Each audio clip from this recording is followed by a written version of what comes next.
and it's such a pleasure to have you on this stage, Avnish Awasthi sir. और अवनीश अवस्थी जी के लिए एक line जो मुझे लगता है कि समराइज करती है, वैसे तो बहुत सारी बातें होंगी, but he is the man of all seasons and welcome you over the stage sir. So you have got me in the hot season. Very nice. जी, thank you. Pleasure sir. Avnish Awasthi sir, सबसे पहले तो क्योंकि उत्तर प्रदेश की जब हम बात करते हैं और बहुत करीबी आप मुख्यमंत्री योगी आदित्यनाथ के हैं, उनके एडवाइजर के तौर पर एक लंबा समय भी आपने उनके साथ बिताया है, तो न सिर्फ राजनीतिक तौर पर बल्कि निजी तौर पर भी आप उन्हें बहुत अच्छी तरीके से समझते हैं. आज उत्तर प्रदेश उत्तम प्रदेश है, बदला हुआ प्रदेश है. सबसे बड़े योगदान के तौर पर अगर इस बदले हुए उत्तर प्रदेश में आज हम समझना चाहें तो बीते कुछ सालों में क्या बदलाव महसूस कर सकते हैं? यहाँ आज विकसित उत्तर प्रदेश 2047 और भारत 24 के विजन ऑफ न्यू इंडिया के इस एक्सक्लूसिव सेशन में सर्वप्रथम तो मुझे सूचना, इंफॉर्मेशन, बाकी सब चीजों के बारे में सबसे पहले जानकारी देने वाले जगदीश चंद्रा जी, जो मैं किसी जमाने में बिजली विभाग में था और बिजली विभाग का जो है चैनल से और न्यूज़पेपर से बड़ा क्लोज रिश्ता रहता है. तो ऐसे में आपका मुझे तब से बहुत सालों से डेकेड्स ओल्ड हमारा रिश्ता है. तो मैं सर्वप्रथम तो जगदीश चंद्रा जी को धन्यवाद दूंगा कि आपने मुझे यहाँ बुलाया और जिद करके बुलाया. आज बेंगलोर जाना था, मुख्यमंत्री जी हमारे बेंगलोर में हैं, लेकिन मुझे अच्छा लगा कि आज दिल्ली में है. यहाँ आपने एक बेसिक बिंदु पर बात की है और मैं यहाँ कितने लोग पॉलिटिकल समझ रखते हैं, जरा हाथ खड़ा करके बताइए. रखते हैं? Very good. उत्तर प्रदेश को कितने लोग जानते हैं, जरा हाथ खड़ा करिए. यूपी को. मैं 1987 बैच का ऑफिसर हूं और 89 से लगभग मैंने उत्तर प्रदेश को बहुत क्लोजली देखा है और 2 चीफ मिनिस्टर्स का मैं रिटर्निंग ऑफिसर रहा हूं, 7 जिलों में पोस्टेड रहा हूं. हर जिले में कहीं ना कहीं मुझे काम करने का अवसर मिला है. फैजाबाद में, वाराणसी में, गोरखपुर में, मेरठ में, सभी जगहों को देखने को मिला है. लेकिन एक जो बेसिक चीज यूपी के बारे में अब अलग है और आपने बात भी की उस बारे में, 90s से कभी भी उत्तर प्रदेश में सरकार वो रही नहीं केंद्र में जो उत्तर प्रदेश में थी जी. यानी दोनों डिब्बे, उत्तर प्रदेश के भी और केंद्र के डिब्बे टकराते थे. और पहली बार 2017 में आदरणीय प्रधानमंत्री जी खुद, जो उत्तर प्रदेश के वाराणसी शहर को रिप्रेजेंट करते हैं, वो प्रधानमंत्री 2014 में हुए और 2017 में योगी जी ने एज चीफ मिनिस्टर जो है यहाँ ज्वाइन किया. तो मेरे ख्याल से 2 टर्निंग पॉइंट्स उत्तर प्रदेश में रहे. एक मोदी जी का 2014 में वाराणसी में जीतना और 2 योगी जी का 2017 में एज चीफ मिनिस्टर का अपॉइंटमेंट होना. जैसे ही ये हुआ है, उत्तर प्रदेश की तस्वीर बदलना शुरू हुई है और मुझे बताने में कोई शक शुबा नहीं है, क्योंकि मैं भी प्रशासनिक अधिकारी हूं, फील्ड का अफसर हूं. आज भी गांव-गांव घूमता हूं, देखता हूं चीजों को. हर क्षेत्र में, हर विभाग में, हर ऑर्गेनाइजेशन में, चाहे वो पब्लिक हो, प्राइवेट हो, हर फील्ड में, एग्रीकल्चर हो, इंडस्ट्री हो, सर्विस सेक्टर हो, गवर्नमेंट ऑफ इंडिया के इंस्टीट्यूशंस में, स्टेट गवर्नमेंट के इंस्टीट्यूशंस में, सब तरफ बदलाव आया है. और जो ये डबल इंजन की बात की जाती है, डबल इंजन ऐसी खाली बात नहीं है. डबल इंजन का सही स्वरूप अगर पूरे विश्व में आपको देखना है तो आप उत्तर प्रदेश में आकर देखिए.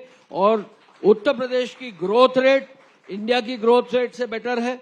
उत्तर प्रदेश आप देखें तो हर चीज में देखें नंबर 1 है. यानी प्रधानमंत्री जी के जितने भी कार्यक्रम केंद्र के हैं, चाहे वो प्रधानमंत्री आवास का हो, चाहे शौचालय का हो, चाहे वो फूड ग्रेन डिस्ट्रीब्यूशन का हो, यूपी इज नंबर 1. हम बड़े भी हैं, हम पूरा 7वें बड़े देश हैं पूरे विश्व में.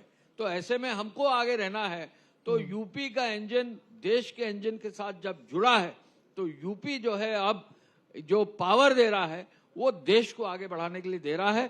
प्रधानमंत्री जी ने विकसित भारत का सपना 2047 का दिया है और उसको आगे बढ़ाने के लिए हमारे मुख्यमंत्री जी का कहना है कि जहां हम 20% आबादी के हैं देश के, हमको उसमें पूरा योगदान देके प्रधानमंत्री जी के सपने को साकार करने के लिए विकसित उत्तर प्रदेश को आगे बढ़ाना है और यही डबल इंजन है। मुझे इस बात की खुशी है कि अब इस डबल इंजन में उत्तराखंड भी आ गया, इस डबल इंजन में उत्तर प्रदेश भी आ गया, इस डबल इंजन में बिहार भी आ गया और इस डबल इंजन में हमारी कल्चर की मूल भावना जहां से जागी बंगाल भी आ गया।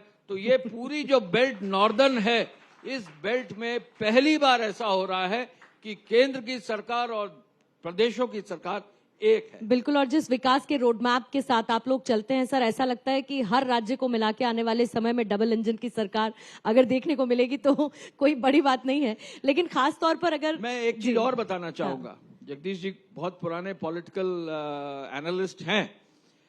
मैं 2012 तक ये सोचा करता था, हर सरकार में मुझे काम करने का अवसर मिला, अच्छे पदों पर काम करने का अवसर मिला, हर सरकार में चूंकि काम करने का अवसर मिला, तो मुझे एक चीज का ज्ञान 2012 तक आया कि अब पूरे देश में कोई भी राज्य सरकार हो, और ये थोड़ा पॉलिटिकल बात है लेकिन एडमिनिस्ट्रेटिव भी है, हमारे जैसे आईएएस अफसरों के लिए भी है, कोई भी राज्य सरकार अगर प्रदेश में अच्छा गवर्नेंस नहीं देगी तो पब्लिक आज बदल देगी। अगले चुनाव में हर हालत में पब्लिक बदल देगी। बिल्कुल, कोई भी राज्य सरकार अगर अच्छा काम कर रही है तो 2012 तक ये जरूरी नहीं था कि वो दोबारा चुनकर आएगी, क्योंकि हमारे पॉलिटिकल क्लाइमेट में तमाम सारी चीजें हैं, रीजनलिज्म भी है, एक कास्ट ओरिएंटेशन भी है, कैंडिडेट्स कैसे हैं, बाकी चीजें कैसी हैं। बट 2017 के ऑनवर्ड्स अब प्रधानमंत्री जी के मार्गदर्शन में, हमारे प्रदेश में योगी जी के मार्गदर्शन में पहली बार ऐसा हुआ कि 2022 में चुना हुआ चीफ मिनिस्टर दोबारा चुनकर आया। और ये जो बात है कि गुड गवर्नेंस पहले नेसेसरी कंडीशन थी, अब गुड गवर्नेंस सफिशिएंट कंडीशन भी है। यानी देश में अगर अच्छा काम आप करेंगे, सेवा भाव से काम करेंगे, देश में पब्लिक को ये महसूस होगा कि अच्छा काम होगा, तो ये जो आपस के जो डिवाइड है, इससे उठकर लोग देश में ऐसे बड़े नेताओं को, ऐसे लीडर्स को चुनेंगे, ऐसी पार्टीज को चुनेंगे जो देश को आगे ले जा सके। बिल्कुल, और उत्तर प्रदेश में आजकल एक खास बात यह है अवस्थी साहब कि हम जहां पर भी जाते हैं हम ये देखते हैं कि यूपी अब एक एक्सप्रेसवे कैपिटल के तौर पर देश की बन चुका है। अब सिर्फ एक्सप्रेसवे कैपिटल को हमें क्या सिर्फ सड़कों के जाल तक सीमित रखना चाहिए, या आपको लगता है कि इससे इन्वेस्टमेंट और एम्प्लॉयमेंट जनरेशन में एक नया इकोसिस्टम डेवलप हुआ? मैं एक्सप्रेसवेज अथॉरिटी का डे 1 से अप्रैल 2017 से 2022 तक हमने उस विभाग को चलाया है, और मैं बताना मुझे बहुत खुशी है कि आदरणीय प्रधानमंत्री जी से पूर्वांचल एक्सप्रेसवे का शिलान्यास आजमगढ़ में कराया और सुल्तानपुर में हवाई जहाज से प्रधानमंत्री जी को सड़क पर उतारकर उसका उद्घाटन कराया और एयरफोर्स का पूरा शो कराया। बुंदेलखंड में मुख्यमंत्री जी ने कार्यक्रम शुरू कराया, भरतकूप से, चित्रकूट से प्रधानमंत्री जी ने आशीर्वाद दिया और फिर प्रधानमंत्री जी ने ही जालौन में उसका उद्घाटन कराया। इसके साथ साथ एक गोरखपुर लिंक एक्सप्रेसवे भी बनी और गंगा एक्सप्रेसवे 2021 में जो है आदरणीय प्रधानमंत्री जी ने शाहजहांपुर में उसका शिलान्यास किया। मुझे इस बात को बताने की खुशी है कि अभी जो है अप्रैल के महीने में आदरणीय प्रधानमंत्री जी ने जब गंगा एक्सप्रेसवे, जो हमारी सबसे बड़ी एक्सप्रेसवेज में है, अगर आप यहां से दिल्ली से लखनऊ जाएं तो 5 घंटे से कम में आप लखनऊ पहुंच सकती हैं अगर आपकी गाड़ी अच्छी चल रही है और आपका ड्राइवर अच्छा है। तो ऐसे में ये जो गंगा एक्सप्रेसवे का जब उद्घाटन हुआ तो प्रधानमंत्री जी ने कहा ये ऐसा प्रदेश है जो अपनी योजनाओं का शिलान्यास भी कराता है, उद्घाटन भी कराता है और पब्लिक को समर्पित भी करता है।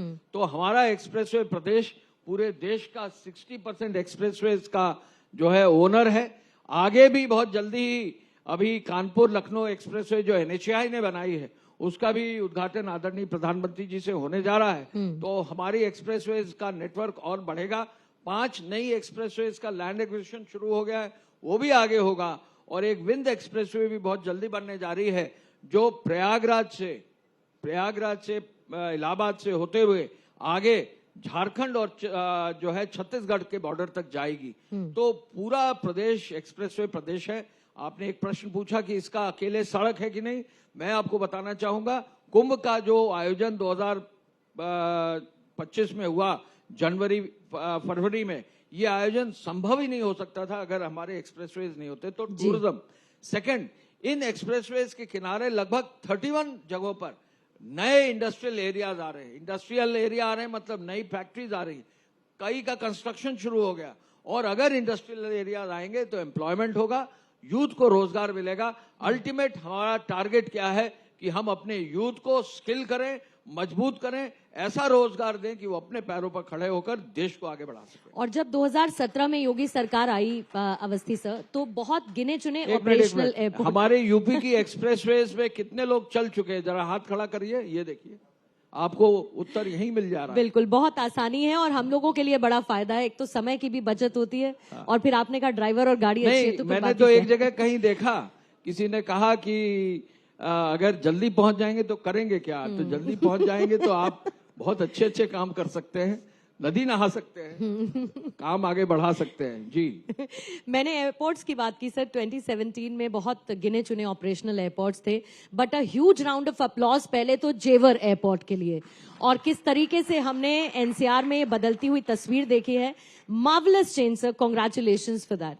देखिए, मैं 1997 में इंडस्ट्री डिपार्टमेंट में था, पहली बार इस जेवर एयरपोर्ट की चर्चा की गई थी, लेकिन इस चर्चा को ना आगे कोई बढ़ा पाया, ना कोई लैंड एक्विजिशन ले पाया, ना भारत सरकार से इसका लाइसेंस ले पाया, क्योंकि जेवर airport is well with in the Delhi airport, so in that area.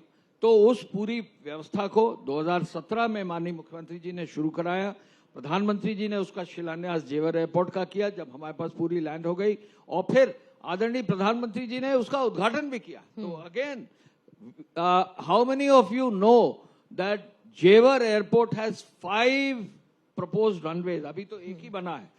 आगे आने वाले 50-100 साल तक जो है ये एयरपोर्ट न केवल पैसेंजर ट्रैफिक के लिए, साथ ही साथ कार्गो ट्रैफिक के लिए जो अब शुरू हो गया है, और साथ ही साथ एमआरओ और बाकी जितने भी एरियाज एयरपोर्ट इंफ्रास्ट्रक्चर से जुड़े हुए हैं सबसे जुड़ेगा। तो Jewar airport is going to be the largest airport of Asia in that sense. आगे चलकर इसको आगे विकास होगा। जेवर के साथ साथ प्रयागराज का एयरपोर्ट शुरू हुआ, अयोध्या का इंटरनेशनल एयरपोर्ट शुरू हुआ, और साथ ही साथ जो है बहुत सारे ऐसे छोटे एयरपोर्ट्स भी यूपी में आए हैं, मोर देन 16 एयरपोर्ट्स। यूपी का जो एयर पैसेंजर का ट्रैफिक है, it is one of the fastest growing in the country, because development जब होगा ट्रैफिक बढ़ेगा, नए एयरपोर्ट्स आएंगे, ट्रैफिक और बढ़ेगा। मैं अब कोशिश में रहूंगा कि अगर मुझे दिल्ली आना पड़े तो वाया जेवर आऊं, उत्तर प्रदेश का लैंड करके उत्तर प्रदेश में लैंड करूं और वहां से फिर दिल्ली आ जाऊं। हाँ। सर, अक्सर ये कहा जाता है कि निवेश वहीं पर आता है जिस राज्य की कानून व्यवस्था मजबूत हो, और जब उत्तर प्रदेश के बारे में हम बात करते हैं तो योगी आदित्यनाथ जी के ऐसे बहुत सारे स्टेटमेंट्स हैं which are very very popular. तो कानून व्यवस्था और कानून व्यवस्था के बदलाव ने क्या नींव रखती है उस इन्वेस्टमेंट की जो आज उत्तर प्रदेश में हम देखते हैं, and that is also contributing to the 1 trillion economy.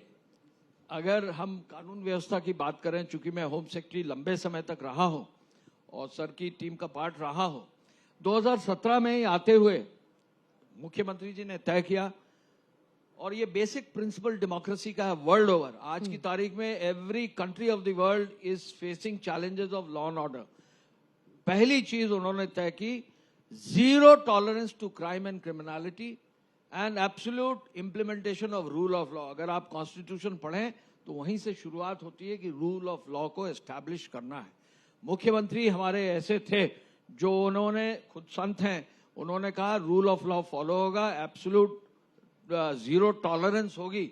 आज की तारीख में मैं अगर आपको बताऊं, मैं आजमगढ़ का कलेक्टर रहा हूं और वहां के तमाम सारे माफियाज को मैं कई दशकों से देख रहा था, और 2017 तक मैंने देखा कि वो माफिया बढ़ भी गए, पॉलिटिक्स में भी आ गए, और फिर 99 मुकदमे हैं, एक में भी कन्विक्शन नहीं है। तो मुख्यमंत्री जी जब आए, उन्होंने 2017 से पूरी जो है ये पूरी व्यवस्था में सुधार करना शुरू किया, जड़ से सुधार करना शुरू किया। अगर मैं शॉर्ट में केवल बताऊं, उन्होंने एक यूपी पुलिस का साइज बढ़ाया, 2.5 लाख नए कर्मी आए हैं, 5.5 लाख पुलिसकर्मी अब यूपी में है। UP police is the largest police force of the world. Second, महिलाओं को उसमें जो है शामिल किया। कोई भी हमारे रिक्रूटमेंट में 30% महिलाएं हैं।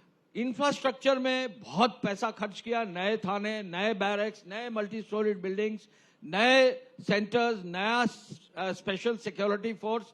सेकंड वो हुआ, 5,000 करोड़ का सिविल का पार्ट है। तीसरा, टेक्नोलॉजी को लाए। चौथा, कन्विक्शन को बहुत बढ़ाया। और पांचवा, महिला सुरक्षा पर, नारी सुरक्षा पर विशेष ध्यान दिया। आज 12 बजे भी अगर कोई लड़की जो है किसी फैक्ट्री से निकलकर नाइट शिफ्ट करते हुए घर जाती है, सुरक्षित है। कहीं ना कहीं हमारे जो women participation in labour force है वो 10 से 12% से बढ़कर अब 36% हो गया है। 50% भी बहुत जल्दी ही ये होने वाला है। एक बहुत important question sir which I have to ask you जी, कि 2017 उत्तर प्रदेश का चुनाव और 2027 में होने वाला उत्तर प्रदेश का चुनाव, एक सिमिलैरिटी और एक डिफरेंस 17 से 27 के बीच में। देखिए, हम लोग तो चुनाव चूंकि जिला के अधिकारी रहे हैं तो 7 चुनाव मैंने कराए हैं, तो उस रूप में मैंने देखा है as an officer of the state. हर चुनाव चैलेंज होता है, हर चुनाव के अपने पहलू होते हैं। हर चुनाव में पॉलिटिकल पार्टीज अपना पूरा प्रयास करती हैं कि वो अच्छे कैंडिडेट्स लगाकर एक बढ़िया प्रचार प्रसार करें। 2027 का चुनाव केवल इतना डिफरेंट है कि हमारे प्रदेश में पहली बार 2 बार की चुनी हुई सरकार जो है तीसरी बार भी आगे बढ़ेगी। निश्चय ही जो अचीवमेंट्स हैं, जो लेवल पहुंचा है, उस लेवल को यूपी को और आगे बढ़ाने की जरूरत है।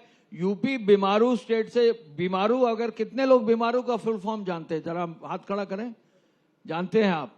तो बीमारू में जो यू है वो उत्तर प्रदेश का है। तो बीमार रह गया या नहीं रह गया, बाकी प्रदेश भी हमारे आगे बढ़ रहे हैं, लेकिन यू जरूर गायब हो गया है। तो यूपी अब बीमारू नहीं है, प्रदेश पॉजिटिव है।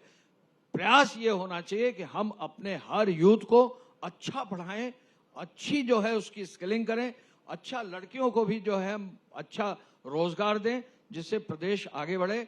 हमारी जो पर कैपिटा इनकम है वो लगभग 2.5 गुना हुई है पिछले 9 साल में, यानी 40-45 हजार रुपए पर ईयर पर पर्सन थी, अब 1,26,000 रुपए से ज्यादा हो गई है।